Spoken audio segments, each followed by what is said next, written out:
Ever wondered how much time you're spending in meetings and who you're spending it with? Well, with Google Calendar, we can now find out. Let's jump into it with another flipped classroom tutorial. Now, a recent update to Google Calendar gives us a new feature, and this new feature will tell us exactly how much time we spend in meetings and also who we're meeting with most frequently. Now, it's called Time Insights. So let's jump into our Google Calendar. Here in my Google Calendar, you will notice I already have a demo meeting on Monday, a demo meet on Wednesday, and a very long meeting on Thursday. Now, the new feature of Time Insights can be found on the left-hand side. Here you will see a button that says Time Insights.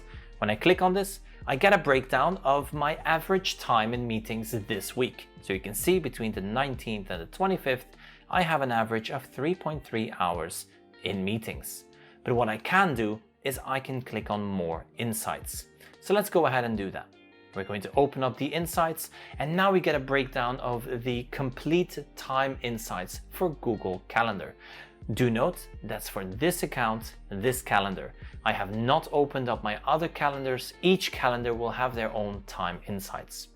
Here you can see we have a breakdown of how that time is spent. Do we have any one-on-one meetings? Meetings with more than 3 guests? Meetings that still need a response, and how much remaining time this week do I have.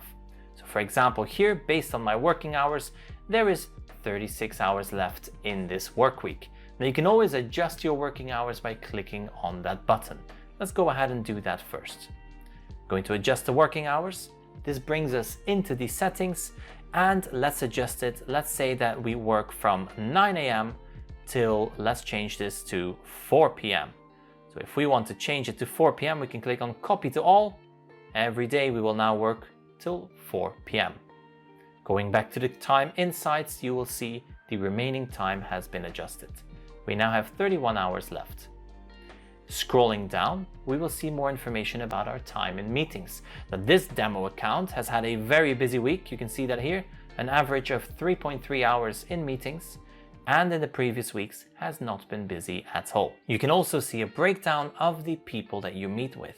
So here we can see I've met with student 3 for 3.3 hours, teacher 2, 3.3 hours, student 1, 1 hour. Now let's make a change to our meetings and see how these time insights adjust. So this long meeting from 11 in the morning till 7 p.m., let's adjust the time. Let's say that we start at 11, and we will end this meeting at 1 p.m. instead. So let's go ahead and select 1 p.m. and save those changes. We are not going to send an update, but because we've now adjusted this, my time insights here on the left have also adjusted because the average has now changed. We have an average of 5.3 hours in meetings. Here on the right-hand side, we see a breakdown of every meeting. Again, with this student, I've spent 5.3 hours, with this teacher, 5.3 hours, and this student, 3 hours. So it's taken all the information from all the different events, and it gives you that breakdown.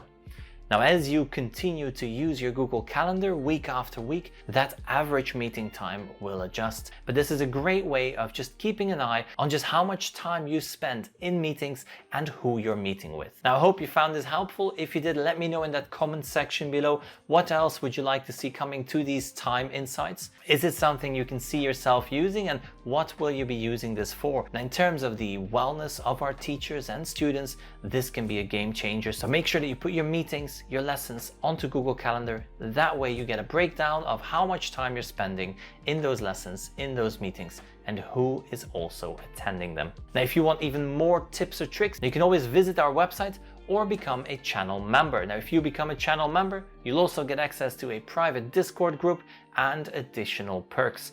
Now, in order to become a member, simply click on that join button. But first of all, make sure that you've subscribed to the channel. In the meantime, thank you for watching, and I will see you in the next one.